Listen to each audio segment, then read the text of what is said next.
স্বাগতম সবাইকে। আজকের ভিডিওতে আমরা রেজিস্ট্যান্সের বিভিন্ন কম্বিনেশন সম্পর্কে জানব। এই লেকচারের কন্টেন্ট গুলো হচ্ছে series resistance, voltage division rule, parallel resistance, current division rule, delta to Y conversion এবং ওয়াই টু ডেল্টা কনভার্সন। আমরা যদি একটা সিম্পল সার্কিট দেখি, এখানে আমরা দেখতে পাচ্ছি যে একটা ভোল্টেজ সোর্স আছে, সাথে দুটা রেজিস্ট্যান্স কানেক্টেড। এই রেজিস্ট্যান্স দুটার কানেকশনের পরিপ্রেক্ষিতে আমরা বলতে পারি যে R1 এবং R2 সিরিজ আকারে কানেক্টেড। সিরিজ আকারে কানেক্টেড মানে খেয়াল করলে দেখা যাবে যে R1 এর যে সেকেন্ড টার্মিনাল সেটা R2 র ফার্স্ট টার্মিনাল। এভাবে এভাবে যদি আরো রেজিস্ট্যান্স থাকে তারাও এভাবে কানেক্টেড হবে। এবং সবথেকে বড় ফ্যাক্টর হলো ভোল্টেজ সোর্স থেকে যে অ্যামাউন্ট অফ কারেন্ট বের হচ্ছে I, সেটা R1 এবং R2 র মধ্য দিয়ে যাবে। আমরা ওহমের সূত্র যদি অ্যাপ্লাই করি আমরা লিখতে পারি যে V1 is equal to IR1 এবং V2 is equal to IR2। কারশফের ভোল্টেজ ল অ্যাপ্লাই করলে আমরা দেখব যে যে সাপ্লাই ভোল্টেজটা সেটাই আমাদের রেজিস্ট্যান্সের অ্যাক্রসে ড্রপ খাওয়া ভোল্টেজ। আমরা এই এক্সপ্রেশন গুলা ফার্স্ট লাইন থেকে সেকেন্ড লাইনে এখানে যদি বসিয়ে দিই আলটিমেটলি আমরা V is equal to I into R1 plus R2 পাবো। এখান থেকে আমরা I এর একটা ফর্মুলা বের করতে পারি, I is equal to V by R1 plus R2। এখন আপনাদের জন্য একটা প্র্যাকটিস এক্সাম্পল। যদি V এর ভ্যালু 10 ভোল্ট হয়, R1 এর ভ্যালু 7 ওহম, R2 এর ভ্যালু যদি 3 ওহম হয়ে থাকে, I এর ভ্যালুটা বের করুন। ভিডিওটা পজ করে নিজের একবার চেষ্টা করুন। আমরা I এর ভ্যালুটা পেয়ে যাব 1 অ্যাম্পিয়ার। এখন আমরা যে কাজটা করব, R1 আর R2 এর জায়গায় আমরা R ইকুইভ্যালেন্ট নামক একটা রেজিস্ট্যান্স বসাবো, যেখানে R equivalent equal two R1 plus R2। অর্থাৎ R1 এবং R2 এর জায়গায় আমি একটা রেজিস্ট্যান্স বসাবো যার রোধকত্ব হলো R1 আর R2 এর যোগফলের সমান। R ইকুইভ্যালেন্টের অ্যাক্রসে যে ভোল্টেজ ড্রপটা হবে সেটা হচ্ছে Req। তো আমরা যদি এবার V is equal to 10 volt আর Req এর ভ্যালুটা R1 আর R2 এর যোগফলের সমান একটা ভ্যালু দেই, তাহলে I এর ভ্যালুটা কত হবে? ভিডিওটা পজ করে নিজের একবার চেষ্টা করুন। আমরা পাবো যে এখানেও I এর ভ্যালু হচ্ছে 1 অ্যাম্পিয়ার। অর্থাৎ আমি R1 এবং R2 এর জায়গায় যদি তাদের যোগফলের সমান একটা রেজিস্ট্যান্স বসিয়ে দেই, আমার সার্কিটের ক্যারেক্টারিস্টিক্স এর কোনো পরিবর্তন হচ্ছে না। একটা কনস্ট্যান্ট ভোল্টেজ সোর্সের জন্য যে অ্যামাউন্ট অফ কারেন্ট আমার R1 R2 যখন ছিল ফ্লো হতো, R1 R2 কে উঠিয়ে যদি দুটা যোগফলের সমান একটা রেজিস্ট্যান্স আমি এখানে অ্যাড করে দিই, সেম অ্যামাউন্ট অফ কারেন্ট যাবে। এই কনসেপ্টের উপর ভিত্তি করে গড়ে উঠেছে সিরিজ কম্বিনেশন অফ রেজিস্টর কনসেপ্টটি। The equivalent resistance of any number of resistors connected in series is the sum of individual resistance। অর্থাৎ একটা সার্কিটে যদি আমার n সংখ্যক রেজিস্ট্যান্স সিরিজে কানেক্টেড থাকতো, আমার ইকুইভ্যালেন্ট রেজিস্ট্যান্স বা তুল্য রোধ আমরা লিখতে পারতাম সবকটি রেজিস্ট্যান্সের যোগফলের সমান। অর্থাৎ সবকটি রেজিস্ট্যান্সের জায়গায় যদি আমরা কেবলমাত্র একটা রেজিস্ট্যান্স বসাই, আমার সার্কিটটা ছোট হয়ে যাবে, প্লাস আমার সার্কিটের কোনো ক্যারেক্টারিস্টিক্স এর কোনো পরিবর্তন হবে না। যেমন আমাদের এই পার্টিকুলার সার্কিটে কেবলমাত্র দুটা রেজিস্ট্যান্স ছিল, দ্যাটস ওয়াই আমরা ইকুইভ্যালেন্ট রেজিস্ট্যান্স লিখতে পারতাম দুটা R1 এবং R2 এর যোগফল। আমরা এখন শিখব ভোল্টেজ ডিভিশন রুল সম্পর্কে। For V is equal to 10 volt, R1 is equal to 7 ohm, R2 is equal to 3 ohm, the value V1 and V2। আপনারা V এর ভ্যালু 10 ভোল্ট এবং R1 এবং R2 যা ভ্যালু দেওয়া আছে তার উপর ভিত্তি করে আপনারা V1 এবং V2 এর ভ্যালুটা বের করুন। Pause the video and try yourself.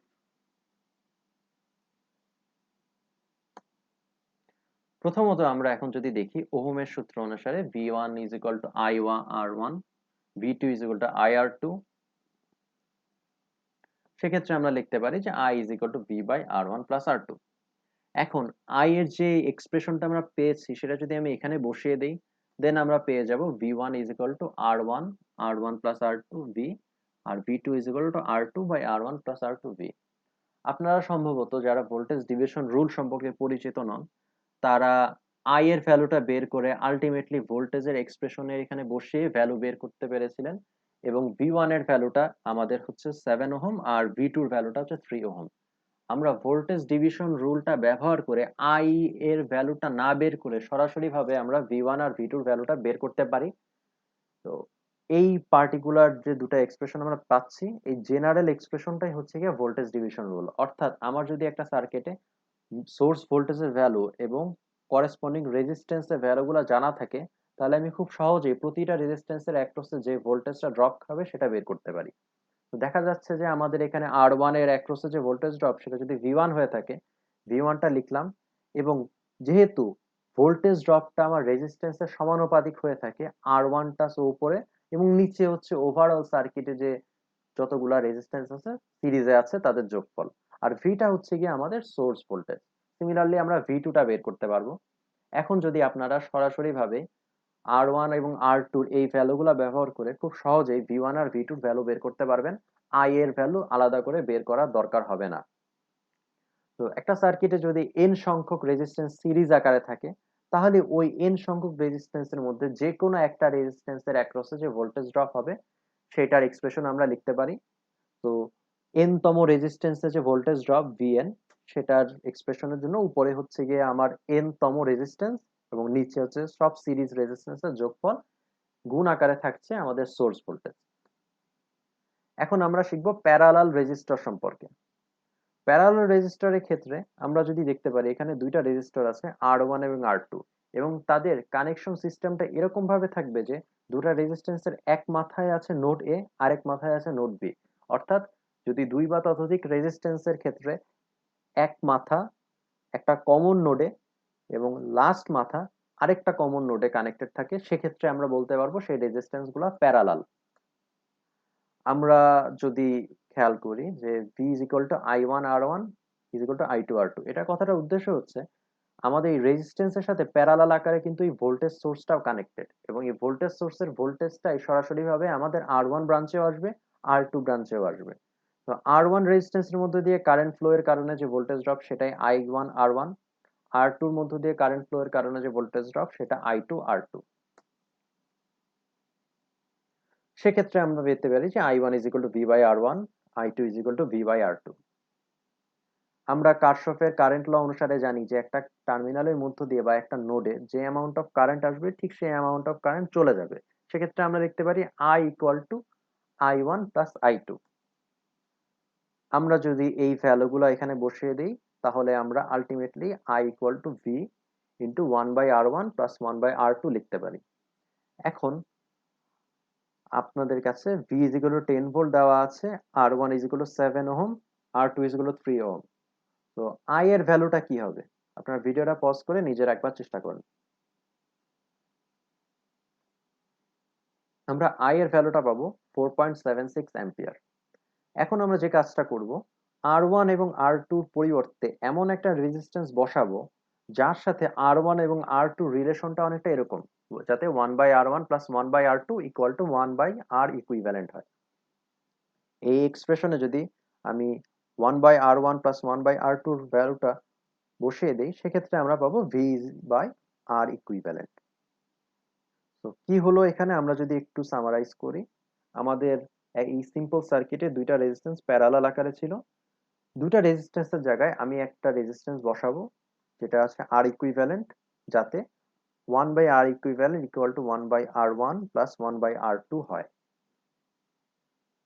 তো আমরা ফার্স্ট লাইন থেকে সেকেন্ড লাইনটা ভালোভাবে লিখতে পারি। এখানে একটা জিনিস খেয়াল রাখবেন, আমার যেই দুইটা রেজিস্ট্যান্সের প্যারালাল কম্বিনেশন আকারে আমি নতুন একটা রেজিস্ট্যান্স বসাচ্ছি, উপরে ওই দুইটা রেজিস্ট্যান্সের গুণফল আর নিচে তাদের যোগফল। সাধারণত দুটা রেজিস্ট্যান্সের ক্ষেত্রে এই ফর্মুলাটা ইজিলি মনে রাখা যায়। এখন যদি আপনাদের 10 ভোল্ট হয় ভোল্টেজ সোর্স এবং আর one R R to value যদি 3 ওহম হয়ে থাকে, আর ইকুইভ্যালেন্টের ভ্যালুটা কত এবং আই এর ভ্যালুটা কত হবে এই সার্কিটে? ভিডিওটা পজ করে নিজেরা একবার চেষ্টা করুন। প্রথমত আমরা আর ইকুইভ্যালেন্টের ভ্যালু পাবো 2.1। এখন আমি এই সার্কিটে ভোল্টেজের ভ্যালু 10 ভোল্ট এবং আর ইকুইভ্যালেন্টের ভ্যালু 2.1 ওহম যদি হয়ে থাকে, আমি যদি কারেন্টের ভ্যালুটা বের করি, আমরা দেখব সেম টু সেম এই সার্কিটে আমার আই এর যে ভ্যালুটা ছিল আলটিমেটলি আমাদের সেকেন্ড সার্কিটেও আই এর ভ্যালুটা সেম। অর্থাৎ দুটা রেজিস্ট্যান্সের পরিবর্তে যদি আমি আর ইকুইভ্যালেন্ট বসাই, যেখানে আর ইকুইভ্যালেন্টের সাথে R1 এবং R2 রিলেশনটা এই দুইটা লাইনের মাধ্যমে প্রকাশ করা যায়, সেক্ষেত্রে আমরা সহজেই বলতে পারি যে আর ইকুইভ্যালেন্ট হচ্ছে R1 এবং R2 এর ইকুইভ্যালেন্ট রেজিস্ট্যান্স।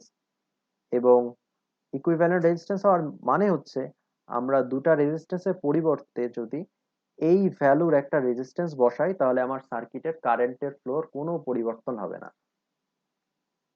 এখন যদি আমার দুটার পরিবর্তে n সংখ্যক থাকতো, সেক্ষেত্রে আমাদের তুল্য রোধ বের করার এক্সপ্রেশনটা এরকম হতো।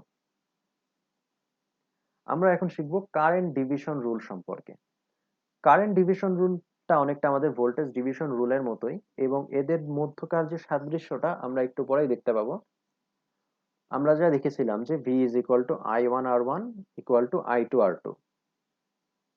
তো ফার্স্ট লাইন থেকে আমরা এই লাইনটা লিখতে পারি যে I1 equal to V by R1, I2 is equal to V by R2। আমরা দুইটা রেজিস্ট্যান্সের পরিবর্তে যদি একটা ইকুইভ্যালেন্ট রেজিস্ট্যান্স আনতে পারি, যেটা আমরা আগের স্লাইডেই দেখেছিলাম, সেক্ষেত্রে আমরা লিখতে পারি যে ইকুইভ্যালেন্ট রেজিস্ট্যান্সের অ্যাক্রসে যে ভোল্টেজ ড্রপ, সেটা হচ্ছে গিয়া I Req।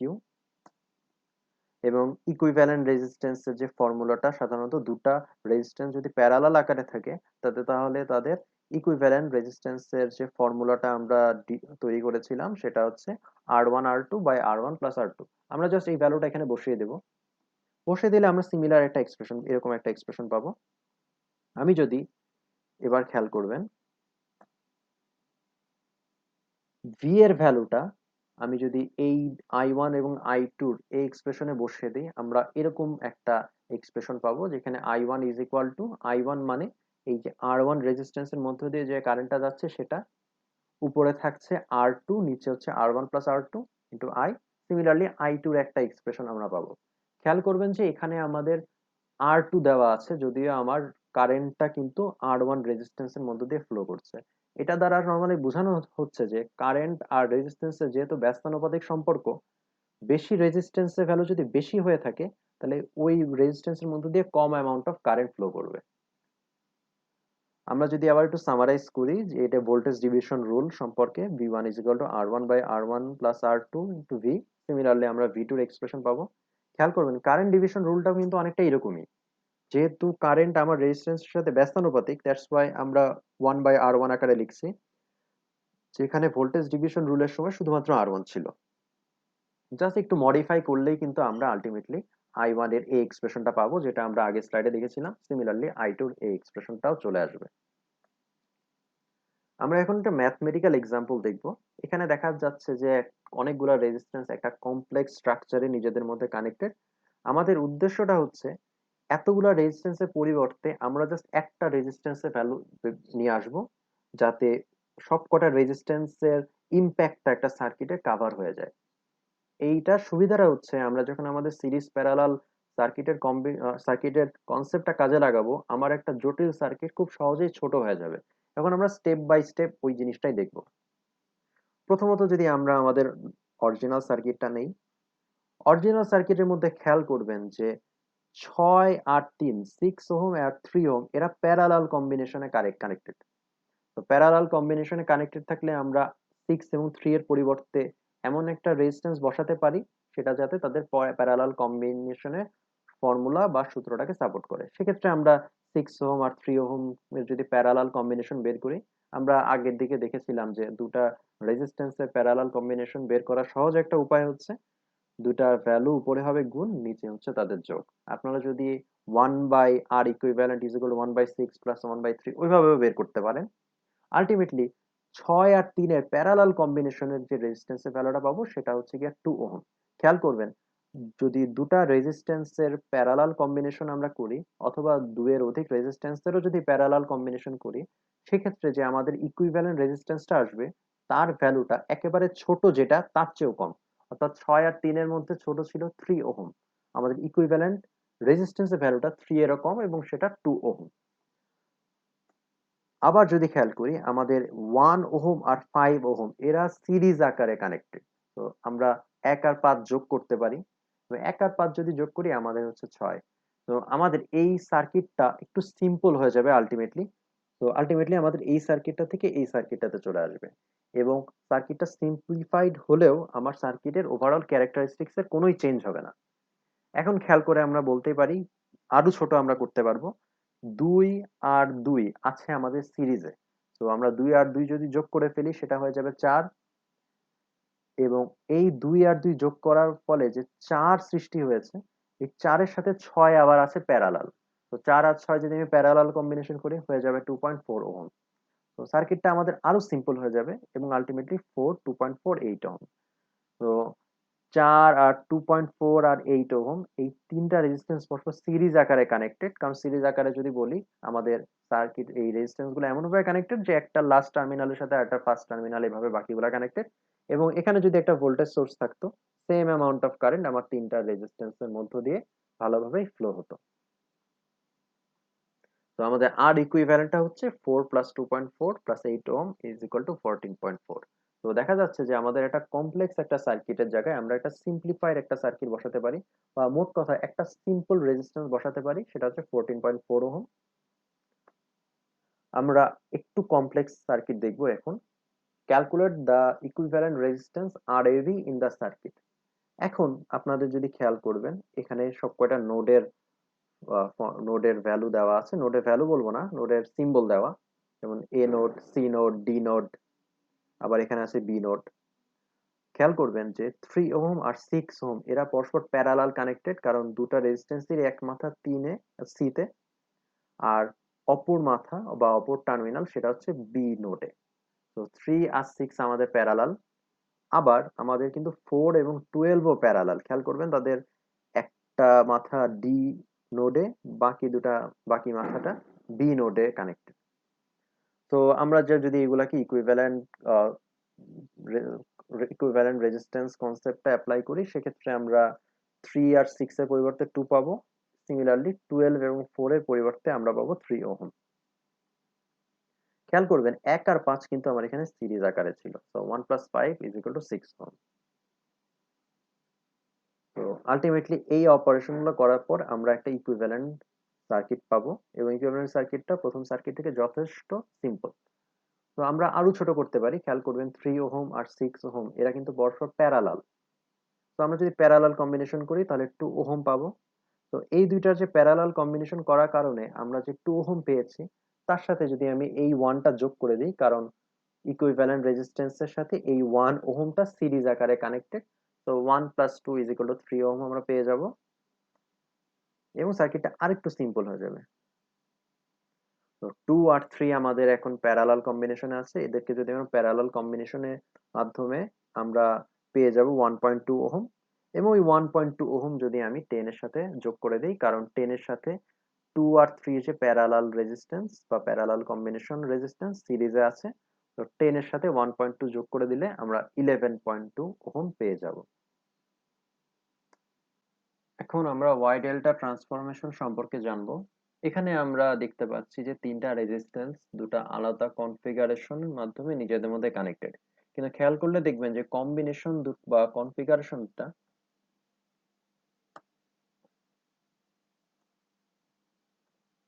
এখন আমরা ওয়াই ডেল্টা ট্রান্সফরমেশন সম্পর্কে জানবো।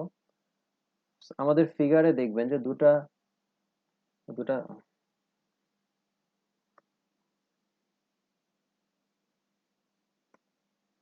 এখন আমরা ওয়াই ডেল্টা ট্রান্সফরমেশন সম্পর্কে জানবো। খেয়াল করে দেখবেন যে তিনটা রেজিস্ট্যান্স নিজেদের মধ্যে দুটা ভিন্ন কনফিগারেশনে নিজেদের মধ্যে কানেক্টেড মনে হতে পারে, তো বাস্তবে হলো এই দুইটা কম্বিনেশন টেকনিক্যালি একই। তো খেয়াল করবেন যে আমাদের RC-টা আছে 1 আর 3 নাম্বার টার্মিনালের মাঝখানে, RB-টা আছে 1 আর 2 টার্মিনালের মাঝখানে, সিমিলারলি 3 আর 4 নাম্বার টার্মিনালের মধ্যে রয়েছে আমাদের RA। সিমিলার অবস্থা কিন্তু আমাদের এইটার জন্য। এই কনফিগারেশনটাকে বলা হয় ডেল্টা, এবং এই কনফিগারেশনটাকে বলা হয় পাই। তো পাই এবং ডেল্টা আসলে সেম নেটওয়ার্কের দুইটা ফর্ম। আমরা আরেকটা কম্বিনেশন দেখবো, সেটা হচ্ছে গিয়া দেখা যাচ্ছে যে তিনটা রেজিস্ট্যান্স একটু অন্যভাবে কানেক্টেড, যাতে তাদের একটা কমন টার্মিনাল রয়েছে। এখানে 1 আর 2 মাধ্যমে আমরা দেখতে পারি R1 এবং R3। সিমিলার 3 আর 4 এর মধ্যে দেখবো যে আমাদের R2 আর R3 আছে। সিমিলার ওয়েথ কিন্তু আমাদের পাশেরটাও দেখা যাচ্ছে। এটা হচ্ছে গিয়া সেম নেটওয়ার্কের দুটা কনফিগারেশন, এটাকে বলা হয় ওয়াই ওয়াই কনফিগারেশন, এটা হচ্ছে গিয়া টি কনফিগারেশন। আমাদের যে কাজটা হবে একটা ডেল্টা কনফিগারেশন থেকে ওয়াই কনফিগারেশনে চলে যাওয়া। এই কনফিগারেশনকে আমরা কানেকশনে বলতে পারি, একটা ডেল্টা কানেকশন থেকে ওয়াই কানেকশনে কনভার্সন। তো প্রথমত যদি আমরা একটা ডেল্টা কানেকশনকে ওয়াই কানেকশনে নিতে চাই, তো আমরা ডেল্টা দেখতে পাচ্ছি বাম পাশে, ওয়াই হচ্ছে গিয়ে আমাদের ডান পাশে। তো আমরা ডেল্টা থেকে ওয়াই নেওয়ার জন্য আমাকে আসলে ডেল্টার মধ্যে এই ওয়াই কানেকশনটাকে ম্যাপ করতে হবে। এবং কনভার্সনটা আসলে কি হচ্ছে, আর সি আর বি এবং আর এর ভ্যালুটা ইউজ করে আমরা স্পেসিফিক ভাবে আর ওয়ান এবং আর টু আর থ্রি এই তিনটা রেজিস্ট্যান্সের ভ্যালু এমন ভাবে বের করব যাতে আমার সার্কিটের ক্যারেক্টারিস্টিক্স এর কোনো পরিবর্তন না হয়। মোট কথা এই জিনিসটাকে আমরা ম্যাপিং বলতে পারি, যেন মনে হচ্ছে যে এই ডেল্টা কনফিগারেশনের মধ্যে ওয়াই কনফিগারেশনটাকে বসিয়ে দেওয়া। যেহেতু আমাদের ডেল্টা থেকে ওয়াই এ কনভার্সন করতে হবে, মোট কথা হলো আমাদের আসলে Y A কনফিগারেশনের R one R two R R three ভ্যালুগুলা বের করতে হবে, এবং ওই ভ্যালুগুলা আমরা বের করব এই তিনটা রেজিস্ট্যান্সের ভ্যালু ইউজ করে। আমি যদি ফর্মুলাগুলো আপনাদের দেখাই, R one is equal to R B R C, R A plus R B plus R C. দেখবেন যে আর ওয়ানটা যদি খেয়াল করি, এটা যদি আর ওয়ান হয়ে থাকে, আর বি আর আর সি কিন্তু তাদের সাথে মোটামুটি একটা কমন নোড শেয়ারই করছে। তো এই রেজিস্ট্যান্স বা কনভার্সন করার রেজিস্ট্যান্সের ভ্যালুগুলো বের করার জন্য আপনাদের প্লেসমেন্টটা খুব ভালো করে করে লক্ষ্য করতে হবে। সিমিলারলি আমরা আর টুর ভ্যালুটা বের করতে পারি, আবার আর থ্রির ভ্যালুটাও বের করতে পারি। তো আপনাদের যদি দেওয়া থাকে যে convert the delta network in figure to an equivalent Y network, তো আমরা আগের স্লাইডেই যেই ভ্যালুগুলা যে ফর্মুলাগুলো দেখেছিলাম ওই ফর্মুলাগুলো ব্যবহার করলে খুব ভালোভাবেই আমরা একটা নতুন ইকুইভ্যালেন্ট ওয়াই নেটওয়ার্ক পেয়ে যাব। তো pause the video and try yourself. Okay, এখন আমরা দেখব যে এই ডেল্টা কানেক্টেড কনফিগারেশন থেকে কিভাবে আমরা একটা ওয়াই কানেক্টেড কনফিগারেশনে পাবো। সেক্ষেত্রে আমাদের আগে নিয়ম অনুসারে আমাদের ডেল্টার মধ্যে ওয়াইটাকে ম্যাপ করতে হবে, অর্থাৎ ওয়াই এর পজিশনটা আমরা ধরে নিব, ওয়াই এর আর ওয়ান আর টু আর থ্রি ভ্যালু আসলে কোন দুটা রেজিস্ট্যান্সের মাঝখানে পড়ছে। সিমিলারলি আমরা যদি আর ওয়ান এর ভ্যালু বের করে ফেলতে পারি, এখানে আর ওয়ানটা মনে রাখবেন এটা হচ্ছে আর ওয়ান, তো সেক্ষেত্রে আমাদের আর সি হচ্ছে 25, আর বি হচ্ছে 10 ওহম। সিমিলারলি আমরা আর টু, সিমিলারলি আমরা আর থ্রি ভ্যালুটা পেয়ে যাব। তাহলে খেয়াল করবেন আসলে ম্যাপিং করার সুবিধাটা কি। আমরা ম্যাপিং করার মাধ্যমে আলটিমেটলি দেখতেই পাচ্ছেন আর ওয়ান আসলে যাকে বুঝিয়েছিলাম সেই আর ওয়ান এর ভ্যালু আমরা 5 পেয়ে যাচ্ছি, আর টুর ভ্যালু 7.5 পেয়ে যাচ্ছি, আর থ্রি ভ্যালু পেয়ে যাব আমরা 3 ওহম। এখন আমরা উল্টা কাজটা করব, যদি আমাদের একটা ওয়াই নেটওয়ার্ক দিয়ে দেওয়া থাকে সেটাকে যদি আমাদের ডেল্টা নেটওয়ার্কে কনভার্ট করতে হয়, সেক্ষেত্রে আমরা আসলে কি মেথড বা কি প্রসিডিওর ফলো করব। মজার ব্যাপার হচ্ছে ডেল্টা থেকে যেভাবে আমরা ওয়াই কনভার্ট করতাম, ওয়াই থেকে অনেকটা আমাদের ডেল্টা কনভার্সনের প্রসিডিওর অনেকটা সেম, শুধু আমার ফর্মুলা কিছু চেঞ্জ হয়ে যাবে। একটা জিনিস কমন, আমাদের এক্ষেত্রেও ম্যাপিং করতে হবে। খেয়াল করবেন যে আমাদের যে এখানে আমরা ওয়াই কানেক্টেড রেজিস্ট্যান্স, তিনটা রেজিস্ট্যান্স যেভাবে কানেক্টেড আছে তার সাথে কিন্তু আমরা একটা ডেল্টা কানেকশন ম্যাপিং করছি। তো ম্যাপিং করার পর আলটিমেটলি আমরা এই ধরনের একটা কনফিগারেশন পাবো যেটা একটা ডেল্টা কানেকশনের মতো। ম্যাপিং যে আপনার সবসময় এক্সামে খাতা দেখাতে হবে নট দ্যাট, সেটা হচ্ছে ম্যাপিং করলে বরং আপনাদের এই আর এ আর বি আর সি এর প্লেসমেন্টটা অর্থাৎ ফর্মুলাটা ইউজ করে ম্যাথ করতে সুবিধা হবে। আমরা আর এর ভ্যালুটা পেয়ে যাব, সিমিলারলি আর বি এর ভ্যালুটা পাবো, আর সি এর ভ্যালুটা পাবো। উপরে দেখবেন যে তিনটা ইকুয়েশনেরই লবের ভ্যালু সেম, নিচে তাদের শুধুমাত্র একটা রেজিস্ট্যান্সের ভ্যালুটা ডিফারেন্ট। আর এ যদি আমরা দেখি, এটা যদি আর এ হয়ে থাকে, আমরা ম্যাপিংটা খেয়াল করি যে আর এ এবং নিচে শুধুমাত্র আর ওয়ানটা থাকবে। সিমিলারলি আমরা যদি কেবলমাত্র আর বি এর কথা চিন্তা করি, আর বির জন্য নিচে থাকবে আর টু। আমরা ওয়াই আর ডেল্টা কনফিগারেশন যে শিখলাম, এটার মেন উদ্দেশ্য হচ্ছে আমরা আরো কমপ্লেক্স সার্কিটকে কিভাবে সিম্পলিফাই করতে পারি। যেমন আমরা একটা কমপ্লেক্স সার্কিট দিচ্ছি, obtain the equivalent resistance RAB for the circuit in figure 2.52, use it to find the current I। তো আপনারা যদি এটা বিভিন্ন ওয়েতে আই এর ভ্যালুটা বের করা যায়, আপনারা যদি ইকুইভ্যালেন্ট রেজিস্ট্যান্সের কনসেপ্টটা ইউজ নাও করতে চান, তো আপনাদের জানার যে কোনো পদ্ধতি ব্যবহার করে ট্রাই করেন এই সার্কিট থেকে আই এর ভ্যালুটা বের করা। তো আমরা এখন আমাদের যে ইকুইভ্যালেন্ট সার্কিট যে আমরা শিখেছি, ইকুইভ্যালেন্ট সার্কিট ইকুইভ্যালেন্ট রেজিস্ট্যান্সকে মিনিমাইজ করে আমরা যে সার্কিট সলভের যে টেকনিকগুলো শিখেছি একটু আগে, সেগুলোকে আমরা এখন ব্যবহার করব। বিশেষ করে Y to delta connection, delta conversion, এই জিনিসটার উপর আমরা ফোকাস করব। দেখবেন এখানে সার্কিটের মধ্যে রেজিস্ট্যান্স গুলার কনফিগারেশন গুলো একটু কমপ্লেক্স, ফলে খুব সহজেই আমরা যে ইকুইভ্যালেন্ট সিরিজ রেজিস্ট্যান্স বা ইকুইভ্যালেন্ট প্যারালাল রেজিস্ট্যান্স খুব সহজভাবে করতে পারছি না। তো আমরা ওয়াই ডেল্টা বা ডেল্টা ওয়াই মেথড ইউজ করে আলটিমেটলি এই সার্কিটটাকে খুব সহজেই সিম্পলিফাই করব। এই পার্টিকুলার ম্যাথটা দুইটা মেথডে সলভ করা যায়, আমি দুইটা মেথডই অ্যানালাইজ করে আপনাদের দেখাচ্ছি। খেয়াল করবেন, আমরা যদি একটু এই সার্কিটটার সাথে মিলিয়ে দেখি, দেখেন 10, 25 অনেকটা এই কনফিগারেশনের সাথে মিল আছে। তো আমরা একটা টি বাই ওয়াই কনফিগারেশন থেকে আমরা কিন্তু খুব সহজে একটা ডেল্টা কনফিগারেশন আনতে পারি, একটা জাস্ট ম্যাপিং এর মাধ্যমে। তো আমরা যদি একটা ডেল্টা কনফিগারেশনে আনি, সেক্ষেত্রে আমরা যে কাজটা পাবো, যেমন আমাদের এখানে খেয়াল করেন, এখানে দেওয়া আছে কি আর ওয়ান এর ভ্যালু 10 ওহম, আর টু এর ভ্যালু 20 ওহম, আর থ্রি এর ভ্যালু 5 ওহম। এগুলোকে ব্যবহার করে কিন্তু আমরা আর এ ভ্যালু, আর এর ভ্যালু বুঝতেই পারছেন, আর এর ভ্যালুটা হচ্ছে আমাদের আসলে ম্যাপিং করার পর যে নতুন একটা ডেল্টা কানেক্টেড স্ট্রাকচার তৈরি হবে সেই আর এ।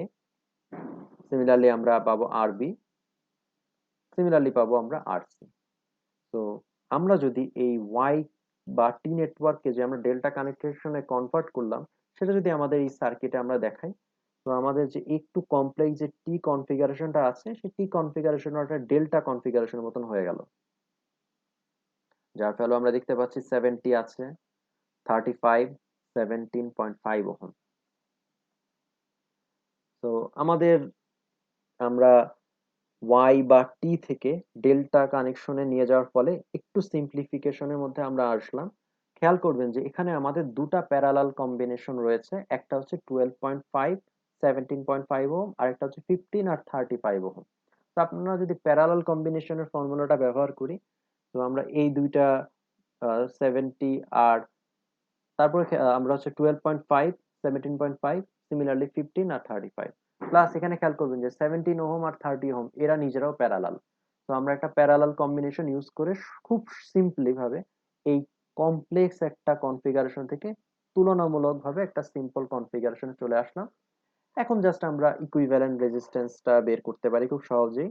এখানে হচ্ছে আমাদের এই দুইটা 7.292 আর 10.5 আছে সিরিজে, তার সাথে আছে 21 প্যারালাল।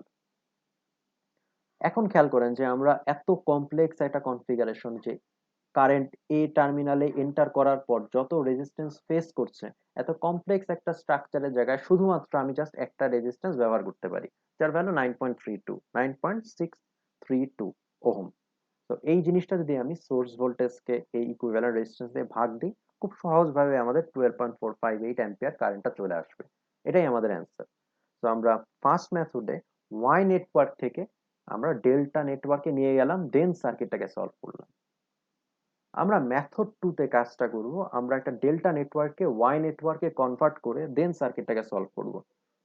খেয়াল করবেন এখানে যে 12.5, 5 ওহম, 10 ওহম আছে, অনেকটা আমাদের একটা উল্টা ডেল্টা নেটওয়ার্কের মতো।